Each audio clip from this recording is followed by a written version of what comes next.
Yan mga kigil, pine-prepare ko lang po yung ulam natin para bukas Meron ako dito mga spare ribs, binabot ko sa toyo, oyster sauce, asukal, ayan nakita nyo bawang at paminta.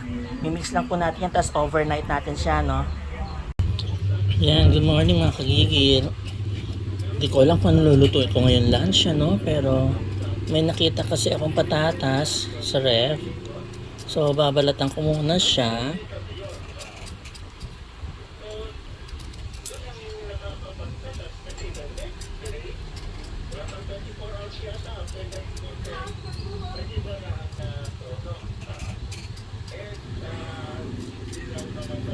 Tapos bahala na bahala na kung makita natin sa freezer na pwede natin luto. Lalagay po natin ito sa tubig.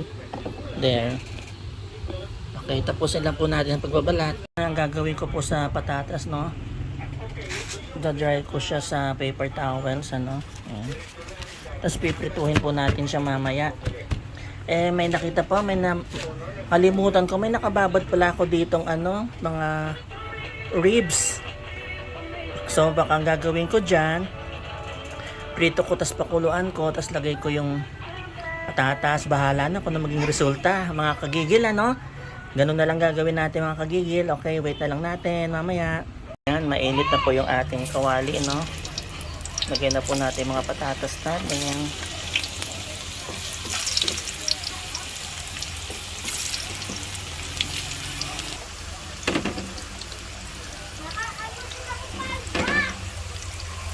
Fry lang po natin yan on both sides Yan. Pwede na po natin hanguin yan kasi iluluto po natin mamaya ulit. Okay, pa-fry lang po natin saglit ang ating mga ribs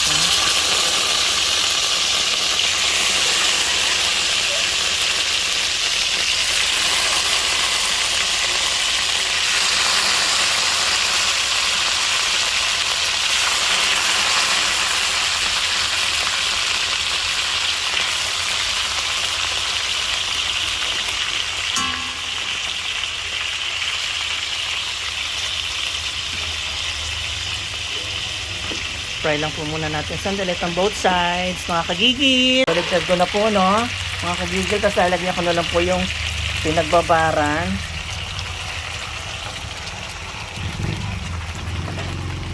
Simmer lang ng konti, tapos lalagyan ko rin ng pinakulong tubig para lumambot yung ating ribs. Okay, lagyan na po natin ng tubig Pakuluin po natin ng mga 30 minutes para lumambot yung karne. And after 30 minutes, lagyan na po natin itong patatas natin Actually, hindi ko talaga alam kung ano itong niluto ko na to. Ayan.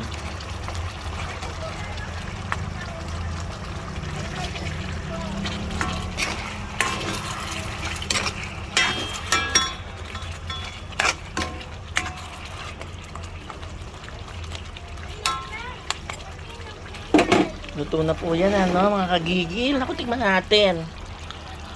Malambot na siya humiwalay na sa humiwalay na sa buto yung laman. Tignan natin, ayan.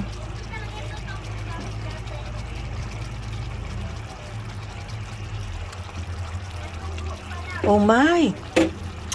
Masarap siya mga kagigil. Manamis-namis na may konting asim kasi nilagyan ko ng suka ay masarap. Hindi siya adobo, hindi sa mechado or what, pero napakasarap. Try nyo na lang to mga kagigil. Masarap! Diyos ko, kain na tayo. Ayan na po mga kagigil sa totoo lang, hindi ko alam ang ipapangalan ko sa niluto ko, pero napakasarap. Bahala na kung anong luto ang pangalan ko dito. Kain na tayo mga kagigil.